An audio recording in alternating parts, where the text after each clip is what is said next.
The morning sun cast long shadows across the marble floors of Buckingham Palace as Catherine, Princess of Wales, walked through the corridors that had become as familiar to her as the countryside of her childhood. 12 years had passed since she first stepped into this world of protocol and tradition, yet today felt different. There was an electricity in the air that she couldn't quite place, a sense that something significant was about to unfold. The private viewing had been arranged weeks in advance, a quiet moment for Catherine to examine pieces from the royal collection that would soon be displayed at the upcoming charity gala. The Queen Consort had suggested it would be appropriate for Catherine to select jewelry that would complement her role as patron of several mental health charities, causes that had become deeply personal to her over the years. As she entered the ornate room, where the jewelry was displayed under careful lighting, Catherine's breath caught slightly. The collection was magnificent, each piece telling a story of royal history spanning centuries. Tiaras that had graced the heads of queens, bracelets that had been gifts between nations, and necklaces that had witnessed both triumph and tragedy. Her eyes moved systematically across the display cases until they settled on something that made her heart skip. There, nestled in midnight blue velvet, lay a sapphire and diamond necklace of extraordinary beauty. The deep blue stones seemed to capture and reflect the morning light, while the diamonds danced around them like scattered starlight. But it wasn't just the beauty that stopped Catherine in her tracks. She recognized this piece from photographs, from documentaries, from memories that weren't quite her own, but felt familiar nonetheless. This was the necklace that Diana, Princess of Wales, had worn to numerous state functions and charity events. Catherine had seen it in images from the 1980s, adorning Diana's neck as she smiled that radiant smile that had captivated the world. The room fell silent, except for the soft ticking of an antique clock. Catherine found herself drawn forward, her steps measured and deliberate. The security guard, accustomed to such viewings, stepped back respectfully, understanding the significance of these quiet moments when royalty connected with their history. As Catherine approached the display case, she could almost hear Diana's laughter echoing in the space around her.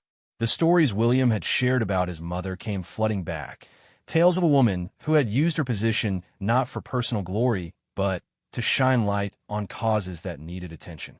Mental health, landmine clearance, HIV awareness, homelessness. Diana had been ahead of her time in so many ways. The curator, an elderly gentleman named Mr. Pemberton who had served the royal family for over 4 decades, approached quietly.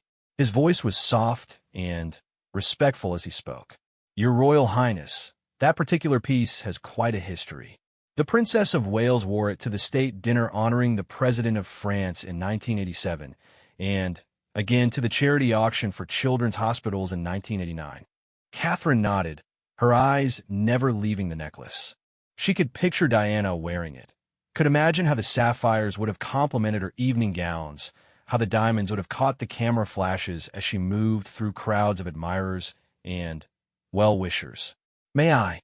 Catherine asked softly, gesturing toward the case. Mr. Pemberton's weathered hands moved with practiced precision as he unlocked the display. The necklace seemed to come alive as he lifted it, the morning sunlight catching each facet and sending tiny rainbows dancing across the walls. Catherine held out her hands, and he placed it gently in her palms. The weight of it surprised her. Not just the physical weight of the precious stones and platinum setting, but the emotional weight of its history.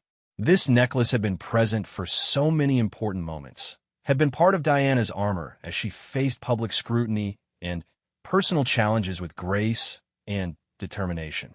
Catherine moved toward a full-length mirror at the far end of the room. The reflection that looked back at her was familiar, yet somehow transformed. As she held the necklace up to her throat, she could see not just herself, but echoes of the woman who had worn it before her. The resemblance wasn't physical exactly, but there was something in the eyes, something in the way she carried herself that spoke of shared purpose. The sound of footsteps in the corridor beyond caused both Catherine and Mr. Pemberton to turn. The measured pace was unmistakable, as was the slight clearing of throat that announced the arrival of someone important. Catherine lowered the necklace, but didn't immediately return it to Mr. Pemberton's waiting hands. King Charles III entered the room with the quiet authority that had defined his presence for decades. At 75, he moved with the careful grace of someone who had spent a lifetime in the public eye. Yet there was something almost vulnerable in his expression as his gaze fell upon the scene before him. He stopped abruptly when he saw Catherine holding the necklace. For a moment, the room seemed suspended in time.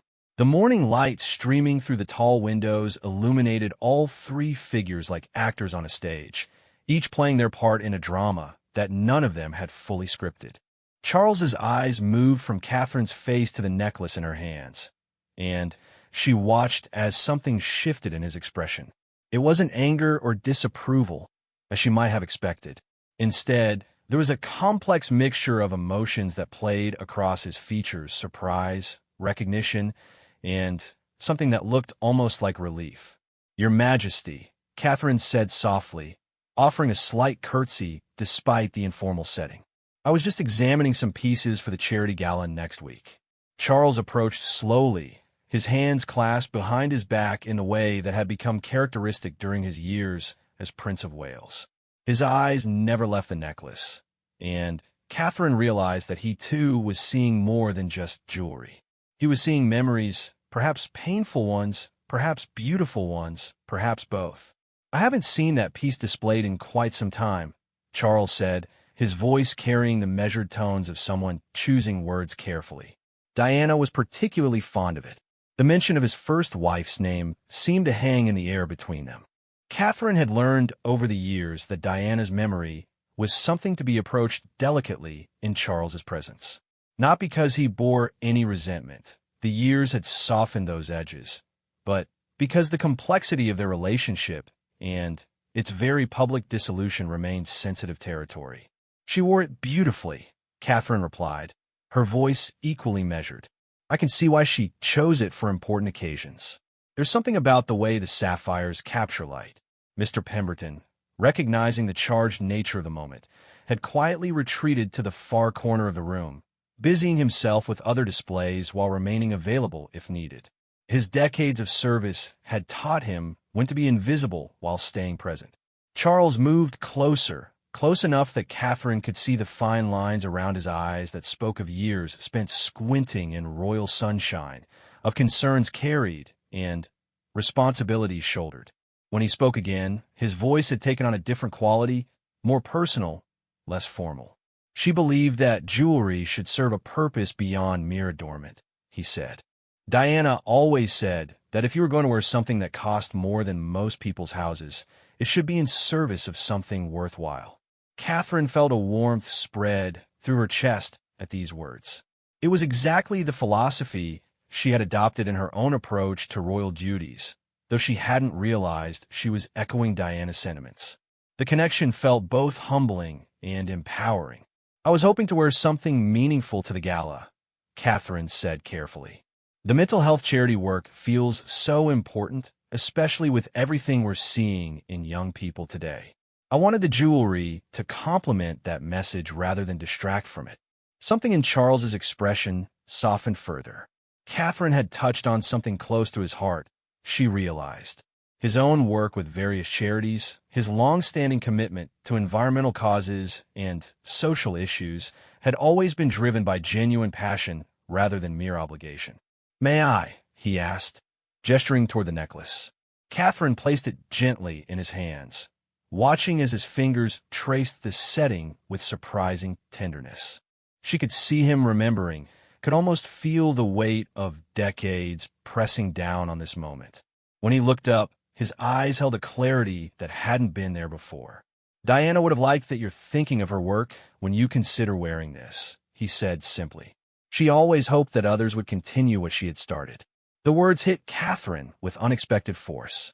She had spent years walking the careful line of honoring Diana's memory without trying to replace her or live in her shadow. It was a balance that required constant attention, especially in the media's relentless gaze.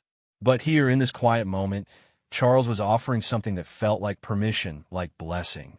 I want to do justice to the causes she cared about, Catherine said, and to the ones that William and I have chosen to focus on. There's still so much work to be done. Charles nodded slowly, his gaze moving between Catherine and the necklace still resting in his palms. Outside, they could hear the distant sounds of the palace coming to life, staff beginning their daily routines, guards changing shifts, the subtle orchestration that kept the monarchy functioning smoothly. She was good at making people feel seen, Charles said suddenly, the words seeming to surprise him as much as Catherine. Diana had this ability to connect with people in their pain, to make them feel less alone. I see that same quality in you, Catherine. Perhaps it's time this piece was worn again in service of that gift. Catherine felt her breath catch. In all the years she had been part of the royal family, Charles had never spoken so directly about Diana's positive qualities in her presence. Their relationship was cordial and respectful, but this felt like something deeper, something more honest. The morning light had shifted as they spoke, now casting the room in a warmer glow that made the sapphires in the necklace seem to glow from within. Catherine could see her reflection in the glass of a nearby display case, could see Charles standing beside her, could see the necklace suspended between them like a bridge connecting past and present. "Would you like to try it on?" Charles asked, and there was something almost hopeful in his voice. Catherine looked at him carefully, searching his face for any sign of hesitation or doubt. She found none. Instead, she saw a father-in-law offering his daughter-in-law access to a legacy, a king allowing a future queen to claim her place in an ongoing story. "Yes," she said simply. "I would like that very much." Charles moved behind her as she faced the mirror, his movements careful and respectful. Catherine lifted her hair, revealing the elegant line of her neck, and watched in the reflection as he brought the necklace around to rest against her collarbone. His fingers worked the clasp with the practiced ease of someone who had performed this intimate gesture many times before, though probably not for many years. When the necklace was secure, Catherine lowered her hair and looked at herself in the mirror. The transformation was remarkable. The sapphires brought out the blue in her eyes, while the diamonds added a luminescence to her complexion.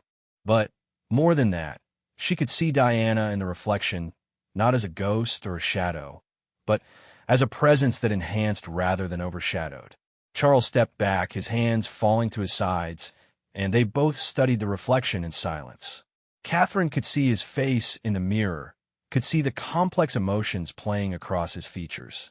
There was sadness there, certainly the unavoidable melancholy that comes with memories of love lost and opportunities missed. But there was also something that looked like peace, like a circle being completed.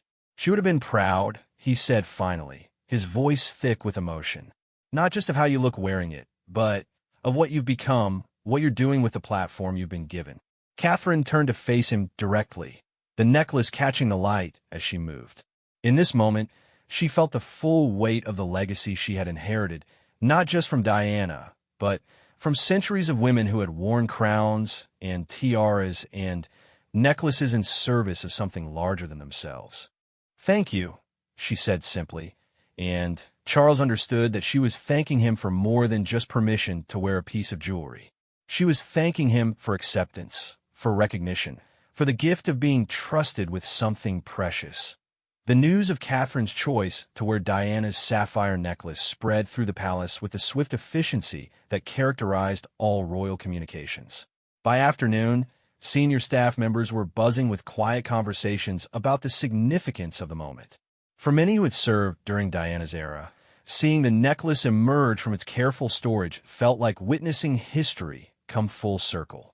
Lady Margaret Thornbury, Catherine's private secretary, was among the first to understand the broader implications. She had been a junior member of Diana's staff in the 1980s and remembered the care with which Diana had selected jewelry for public appearances, always considering the message it would send and the causes it might support. As she prepared briefing materials for the upcoming charity gala, Margaret found herself thinking about the parallel paths these two remarkable women had walked. The decision to wear the necklace wasn't just about fashion or even sentiment. It was a statement of continuity, of respect for the work that had come before, and of commitment to carrying that work forward. Margaret knew that the media would seize upon every detail, would analyze every angle and implication. But she also knew that Catherine had learned to navigate those waters with remarkable skill. In the palace's East Wing, William was reviewing his speech for the charity gala when his private secretary knocked and entered with a tablet displaying the first media reports. The story had somehow leaked, despite the private nature of the morning's viewing. Palace sources, described as close to the royal family, had confirmed that Catherine would be wearing her late mother-in-law's sapphire necklace to the upcoming event. William's first reaction was one of protective concern. He knew how intensely the media scrutinized every connection to his mother, how they could twist genuine sentiment into something sensational. But, as he read further, he realized that the coverage was largely positive. Royal commentators were describing it as a touching tribute, a sign of Catherine's deep respect for Diana's legacy. More importantly, William understood what the gesture meant to his father. The relationship between Charles and Diana had been complicated, marked by genuine affection that had been overshadowed by incompatibility and the pressures of royal life. In the years since Diana's death, Charles had rarely spoken publicly about her positive contributions, focusing instead on his own work and his marriage to Camilla. But William knew his father well enough to recognize the significance of his blessing Catherine's choice. That evening, as Catherine prepared for a smaller engagement, a visit to a children's hospital where she would be announcing a new mental health initiative, she found herself thinking about the morning's events. The necklace was safely secured back in the palace collection, but she could still feel its weight around her neck, still see the way the light had caught the sapphires in the mirror. The children's hospital visit had been planned for months, part of Catherine's ongoing work to destigmatize mental health issues among young people. She arrived without fanfare, accompanied by a small team of staff and a single photographer whose images would be released to the media the following day. This was the kind of work she preferred, substantive engagement rather than ceremonial appearances. Dr. Sarah Chun, the hospital's chief of psychiatry, greeted Catherine at the entrance. They had worked together on several initiatives over the years, and Dr. Chun had come to appreciate Catherine's genuine understanding of the issues facing young people struggling with mental health challenges. "Your Royal Highness," Dr. Chun said as they walked toward the adolescent ward, "I wanted to thank you personally for the increased funding we've received. It's already making a real difference in the lives of our patients." Catherine smiled, feeling the familiar warmth that came from knowing her work was having tangible impact. "That's exactly what we hope to hear. How are the new programs developing?" As they toured the ward, meeting with young patients and their families, Catherine found herself thinking about Diana's approach to similar visits. Diana had been famous for her ability to connect with people in pain, to offer comfort that went beyond mere royal presence. Catherine had studied those interactions, not to copy them, but to understand the principles that had made them so effective. At one bedside, they stopped to chat with a 16-year-old girl named Emma who had been struggling with severe anxiety and depression. Emma's mother sat beside the bed, worry lines etched deeply in her face, hands clasped tightly in her lap. "Emma has been working so hard in her therapy sessions," Dr. Chun explained quietly. "She's been particularly interested in art therapy as a way to express feelings that are difficult to put into words." Catherine approached Emma's bed with the gentle confidence that had become her trademark in such settings. "I'd love to hear about your art, Emma. I've always believed that creativity can be incredibly healing." Emma, initially shy in the presence of royalty, gradually opened up as Catherine asked thoughtful questions about her work. The conversation revealed a young woman of remarkable insight and talent, someone whose struggles with mental health had not diminished her fundamental spark. "The hardest part," Emma said softly, "is feeling like people don't understand, like they think I should just be able to snap out of it." Catherine nodded, her expression showing genuine understanding. "That must be incredibly frustrating. Mental health is just as real as physical health, isn't it? We wouldn't tell someone with a broken leg to just walk it off." Emma's face brightened at this validation, and her mother visibly relaxed. This was the kind of moment that made Catherine's work meaningful, the opportunity to use her platform to normalize conversations about mental health and to show young people that their struggles were valid and treatable. As they continued through the hospital, Catherine felt increasingly aware of the responsibility she carried. Tonight, news outlets around the world would be discussing her choice to wear Diana's necklace. But here in this hospital ward, the real work was happening. Young people were getting the help they needed, families were finding hope, and slowly but surely, the stigma around mental health was being chipped away. Later that evening, back at Kensington Palace, Catherine sat in her private study reviewing the day's events with Margaret. The apartment was quiet. William was at a dinner engagement, and the children were asleep. These are the moments Catherine treasured, when she could reflect on her work without the constant awareness of being observed and analyzed.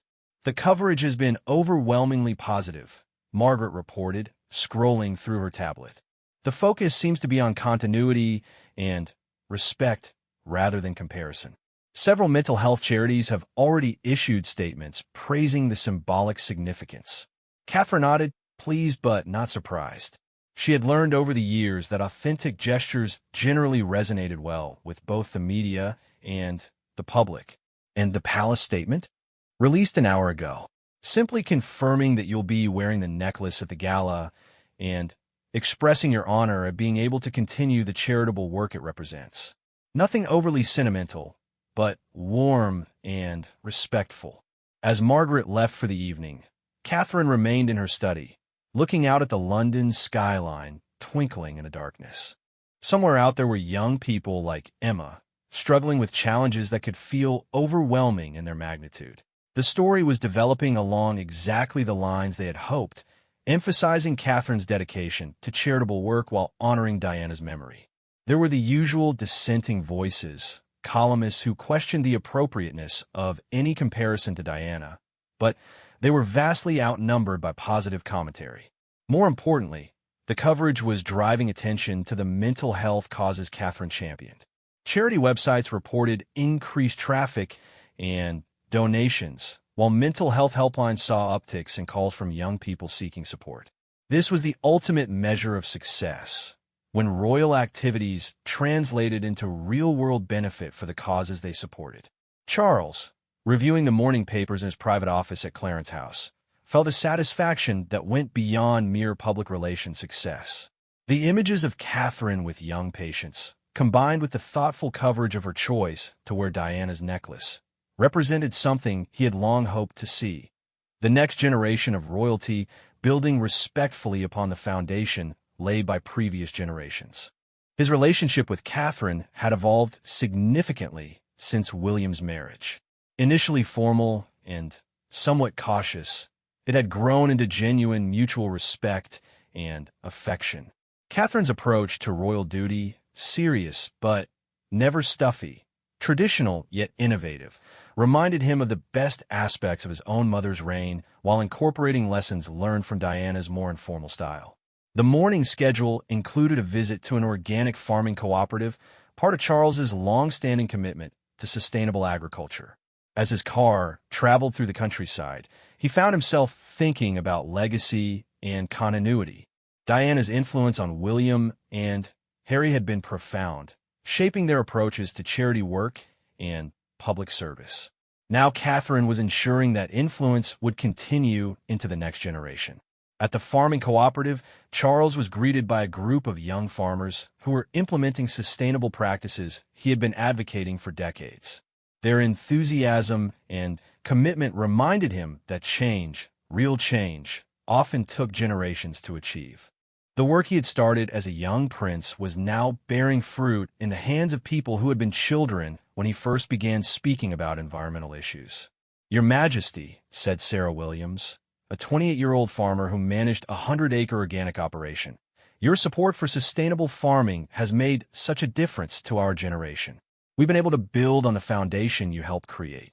Charles smiled, recognizing in her words an echo of what Catherine was doing with Diana's charitable legacy. Each generation built upon the work of those who came before, adapting and evolving while maintaining core principles and values. As he toured the fields, learning about new composting techniques and sustainable pest management, Charles reflected on the morning's newspaper coverage. The image of Catherine wearing Diana's necklace while visiting young patients perfectly captured what he hoped the monarchy could become, an institution that honored its past while actively working to address present challenges. That afternoon, Catherine attended a strategy meeting for the Mental Health Charity Gala.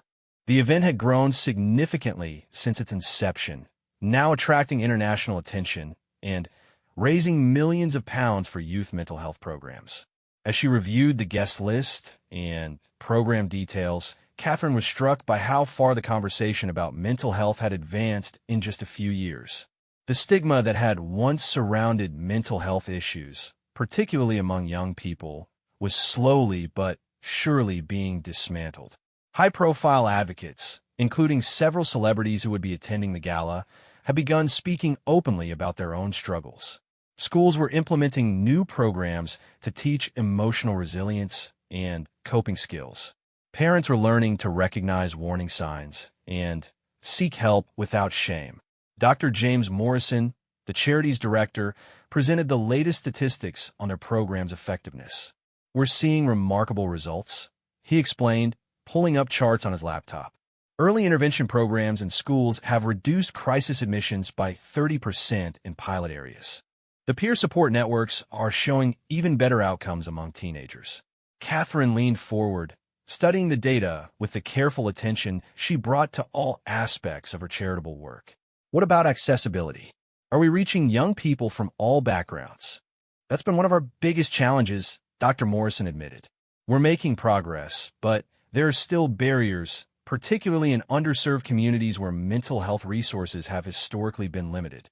This was exactly the kind of systemic issue that Catherine knew required sustained attention and significant resources. It wasn't enough to treat individual cases. The entire support structure needed to be strengthened and expanded. The gala would help raise funds for this expansion, but it would also serve as a platform to advocate for policy changes at the governmental level. The week leading up to the charity gala had been filled with final preparations and mounting anticipation. Catherine found herself returning repeatedly to the moment when she would first appear wearing Diana's sapphire necklace in public, understanding that the image would become iconic regardless of her intentions. The weight of that responsibility felt both daunting and energizing. 3 days before the event, Catherine received an unexpected visitor at Kensington Palace. Harry had flown in from California for a brief visit, officially to attend the gala, but unofficially to witness this moment of connection with their mother's memory. His arrival had not been announced publicly, a deliberate choice to keep the focus on the charity rather than royal family dynamics. They met in Catherine's private sitting room, a comfortable space decorated with photographs of family moments and artwork created by her children. Harry looked well, tanned from the California sun, but carrying the familiar intensity that had marked him since childhood. Their relationship had evolved over the years, shaped by geographic distance and different approaches to royal life, but grounded in mutual respect and shared dedication to their children's well-being. "Catherine," Harry said as he settled into an armchair across from her, "William told me about the necklace. I wanted you to know how much it means to me that you're honoring Mum this way." Catherine studied his face, looking for any sign of the complicated emotions she knew this situation might evoke. Harry's relationship with Diana's memory was different from William's, colored by the fact that he had been younger when she died and had struggled more publicly with the loss. "I hope I'm making the right choice," Catherine said honestly. "The last thing I would want is to cause any pain or to seem like I'm trying to replace her in any way." Harry leaned forward, his expression earnest. "That's exactly why it is the right choice. Mum would have loved seeing her jewelry worn by someone who understood what it really represented. She never cared about the monetary value. It was always about the work, the causes, the people she could help." They talked for over an hour about Diana's charitable legacy, about the evolution of mental health awareness, and about the challenges facing young people in the current media landscape. Harry's own work with veterans' mental health programs had given him insights that complemented Catherine's focus on children and adolescents. "You know," Harry said as their conversation wound down. "I used to worry that people would forget the real Diana, that she'd become just a symbol or a fairy tale. But watching what you and William have done with her causes, I realized that the best way to remember someone is to continue their work." Catherine felt a surge of gratitude for his words. The approval of Diana's sons meant more to her than any media coverage or public acclaim. It validated her approach and reinforced her commitment to handling this responsibility with the gravity it deserved. The morning of the gala dawned clear and bright, London's autumn air crisp with possibility. Catherine woke early, as had become her habit before important events, using the quiet morning hours to center herself and review her objectives for the day. The gala represented months of planning and preparation, but it also represented something larger, an opportunity to advance conversations about mental health on a global stage. Her preparation ritual was methodical, but not rushed. First came the physical aspects: a meeting with her stylist to review the evening's ensemble, a session with her hairstylist to create an elegant updo that would showcase the necklace, and careful attention to makeup that would photograph well under the bright lights of the event venue. But the psychological preparation was equally important. Catherine spent time reviewing her speech, not just memorizing words, but connecting emotionally with the message she wanted to convey. She looked through photographs from recent hospital visits, reminding herself of the faces and stories that gave meaning to the statistics and fundraising goals. At mid-afternoon, Mr. Pemberton arrived at Kensington Palace with the sapphire necklace, accompanied by a security detail that reflected the piece's significant value.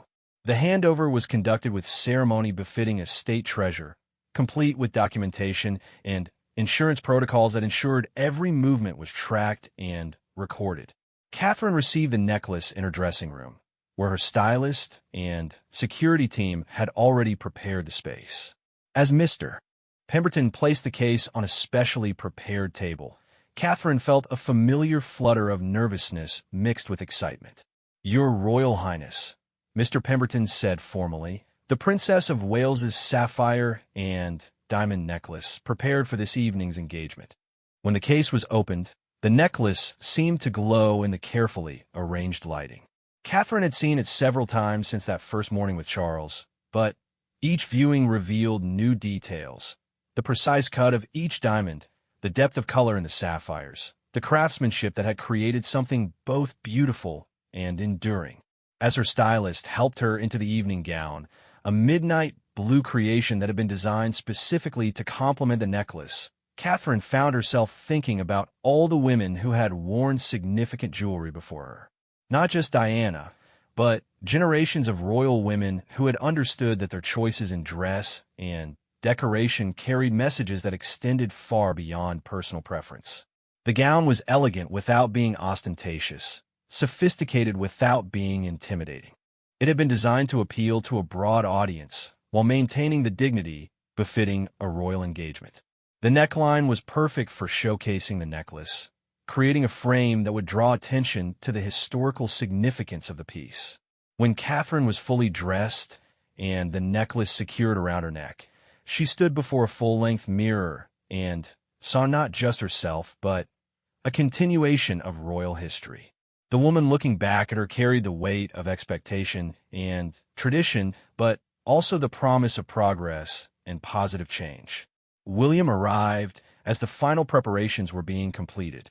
His own formal attire, a perfectly tailored dinner jacket with royal decorations, marked him as the future king he would one day become.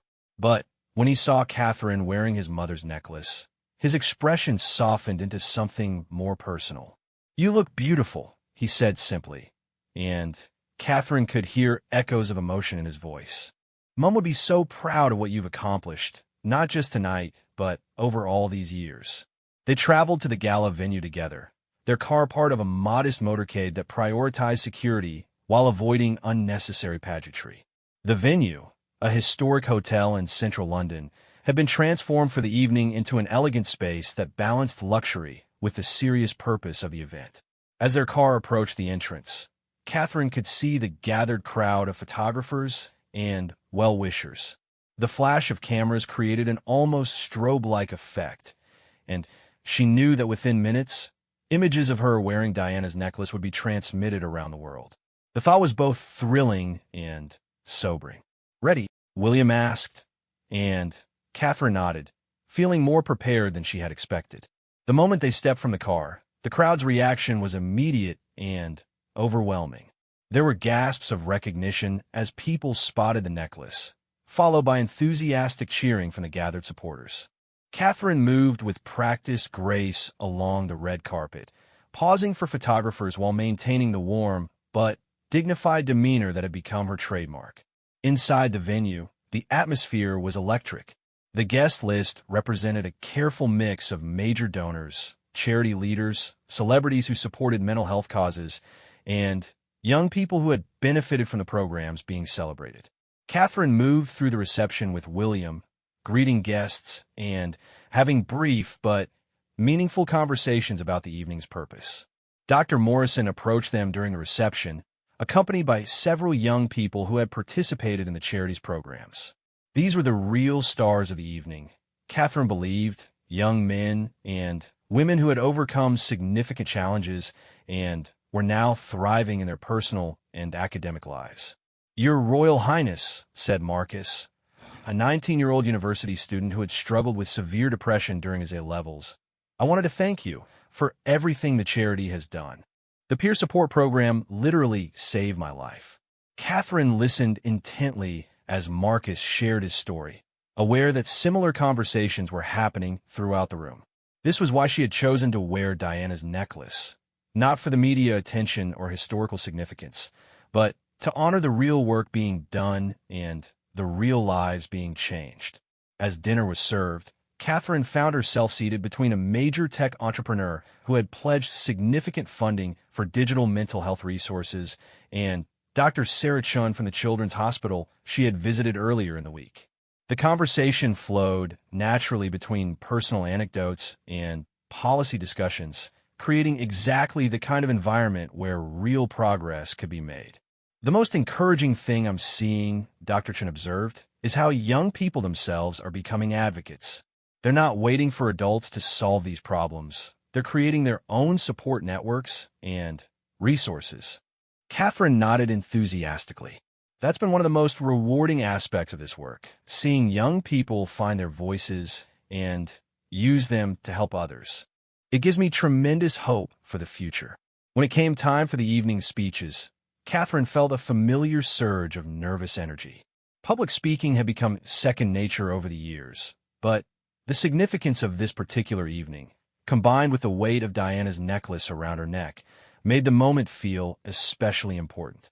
As she approached the podium, the room fell silent. The lighting had been arranged to create an intimate atmosphere, and Catherine could see faces throughout the audience, some familiar, some new, all united in their commitment to mental health advocacy. "Good evening, everyone," Catherine began, her voice carrying clearly through the room. "Before I talk about why we're here tonight, I want to acknowledge something that many of you have probably noticed. I'm wearing a necklace that belonged to Diana, Princess of Wales, and I'm wearing it tonight because it represents something she believed deeply, that our privileges and platforms should be used in service of others." The room erupted in spontaneous applause, and Catherine paused, feeling the emotional weight of the moment. When the applause subsided, she continued with growing confidence. "Diana understood something that we're still learning today, that mental health is not a luxury concern for the privileged few, but a fundamental aspect of human well-being that affects every family, every community, every generation." She used her position to shine light on issues that many preferred to keep in the shadows. As Catherine continued her speech, weaving together personal anecdotes from her hospital visits with broader policy arguments and fundraising appeals, she felt increasingly connected not just to the audience, but to the legacy she was helping to continue. The necklace seemed to catch the light with each gesture, creating small rainbows that danced across the walls. Tonight, we celebrate not just the progress we've made, but the young people who have shown incredible courage in seeking help and supporting each other. You're proof that with the right resources and support, mental health challenges can be overcome, and lives can be transformed. The speech concluded to a standing ovation that lasted several minutes. Catherine remained at the podium, acknowledging the applause while feeling profoundly moved by the response. This was why she had entered public life, for moments when the work felt meaningful and the impact felt real. As the formal program concluded and guests moved to a reception area, Catherine was approached by countless individuals wanting to share their own stories and express their gratitude. Each conversation reinforced her commitment to this work and her understanding of why Diana had been so passionate about using her platform for positive change. Near the end of the evening, as the crowd began to thin, Catherine found herself in conversation with Emma, the young woman she had met at the children's hospital. Emma was attending the gala as a special guest, recognition for her progress and her willingness to share her story with others. "Your Royal Highness," Emma said, her confidence noticeably stronger than during their first meeting. "Seeing you wear Princess Diana's necklace tonight, it made me think about legacy and how we all have the power to influence others, even when we don't realize it." Catherine smiled, recognizing in Emma's words a maturity and insight that belied her 16 years. "That's beautifully put, Emma. Diana always said that everyone has something valuable to contribute, regardless of their circumstances or challenges." As the evening concluded and Catherine and William prepared to leave, she felt a deep sense of satisfaction. The gala had exceeded all expectations in terms of both fundraising and awareness raising.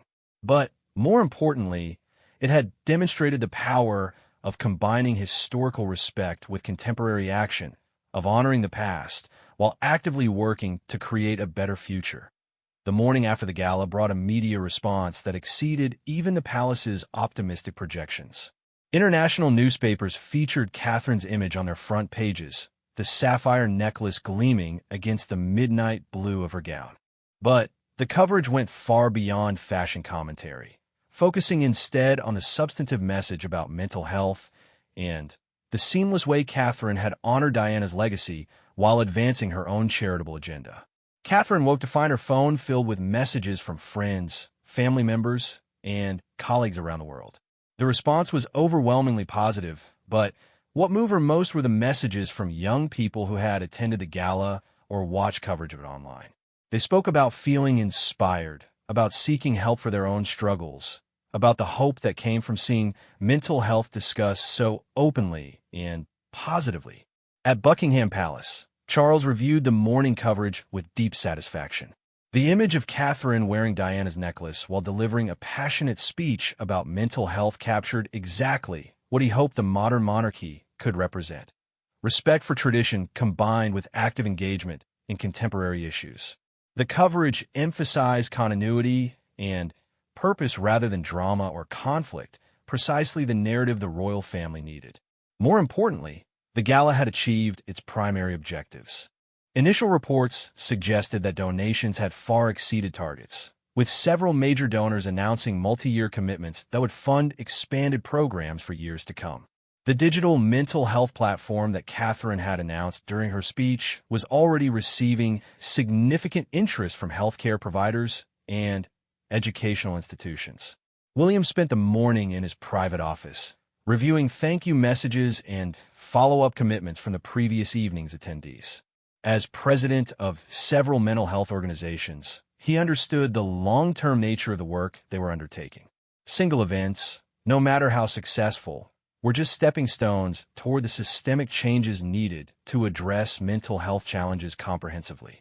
His phone rang with a call from Harry, who had returned to California but wanted to discuss the evening's success.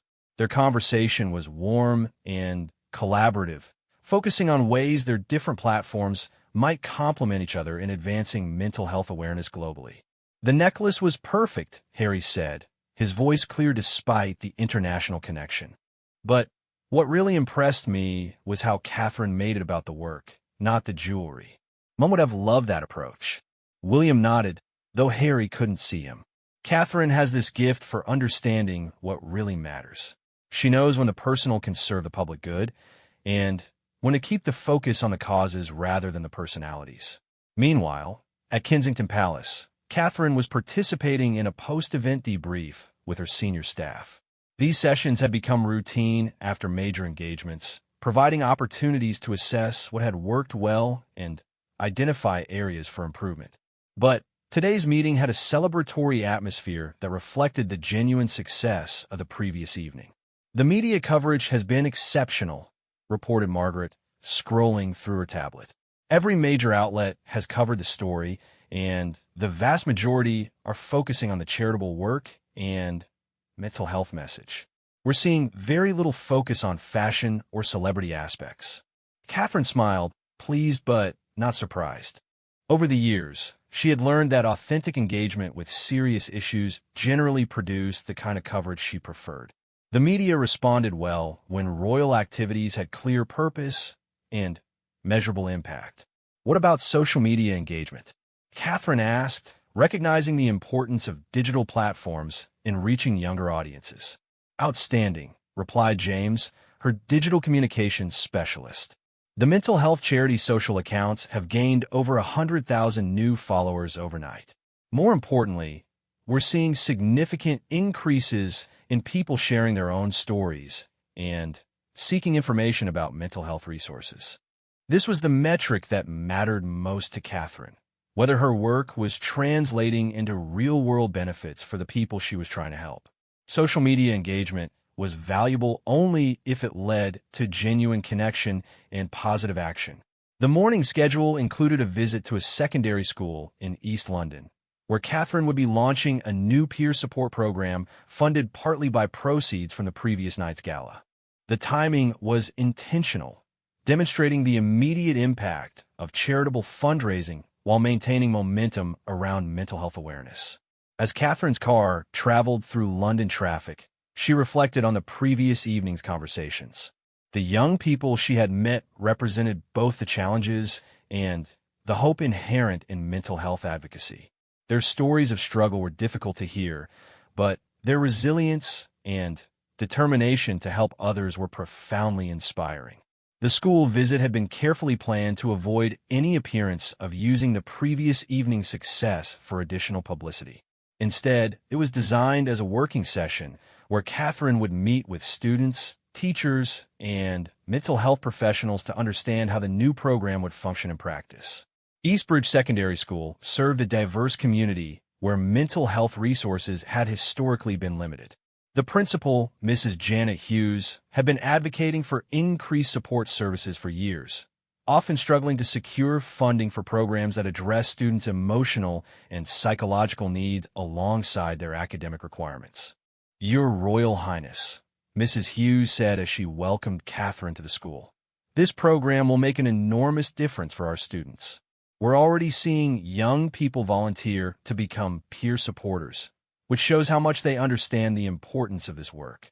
Catherine toured the school's new wellness center, a converted classroom that had been redesigned to create a welcoming space where students could seek support or simply find a quiet moment during stressful periods. The room featured comfortable seating areas, natural lighting, and artwork created by students themselves. In one corner, she met with a group of Year 10 students who had volunteered to train as peer supporters.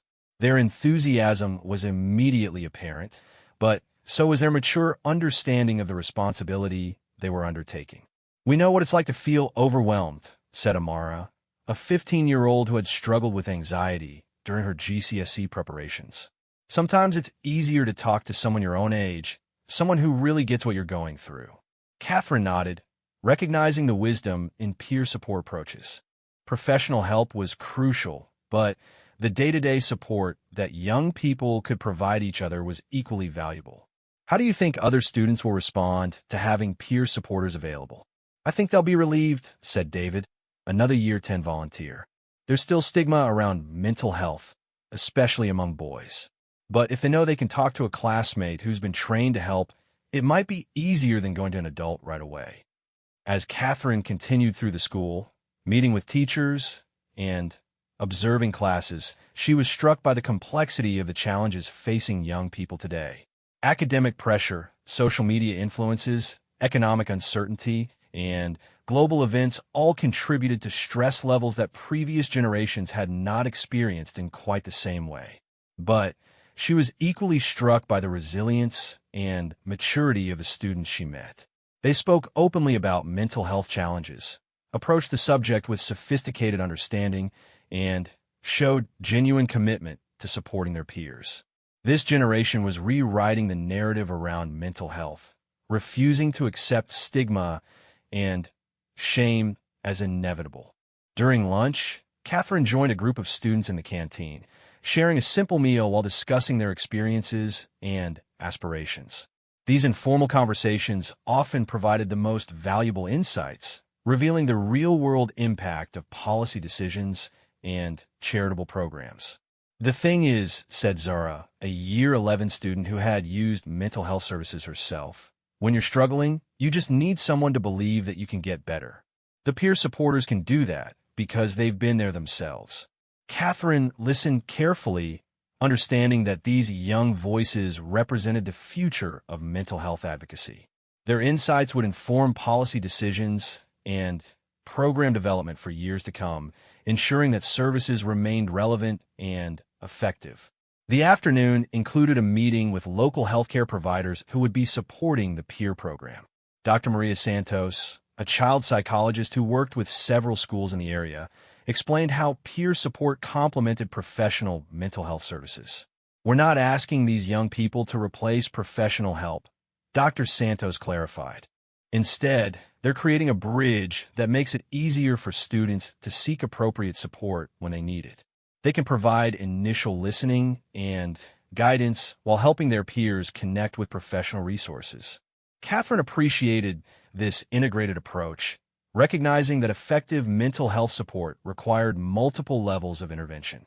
Professional services were essential, but they needed to be supplemented by community support, educational programs, and peer networks. As the school visit concluded, Catherine felt renewed energy for the work ahead. The previous evening's gala had been a celebration of progress achieved, but today's visit reminded her of the ongoing work that still needed to be done. Each conversation with young people revealed new challenges and opportunities, keeping her grounded in the real-world impact of her charitable efforts. The journey back to Kensington Palace provided time for reflection on the past 24 hours. Catherine understood that wearing Diana's necklace had created a moment of international attention, but the real success lay in what came next: the sustained work of supporting mental health programs, advocating for policy changes, and maintaining public awareness of these crucial issues. That evening, she received a call from Charles, who wanted to express his satisfaction with how the gala and its aftermath had unfolded. Their conversation was warm and collaborative, reflecting the strong working relationship they had developed over the years. "You handled everything beautifully," Charles said. "Diana would have been proud, not just of the tribute, but of the work you're doing to advance the causes she cared about." Catherine felt grateful for his continued support and guidance. The decision to wear Diana's necklace had been emotionally complex, but it had achieved its intended purpose, honoring the past while energizing future efforts. Later that evening, as Catherine helped her children with their homework and prepared for bedtime routines, she reflected on the circular nature of royal service.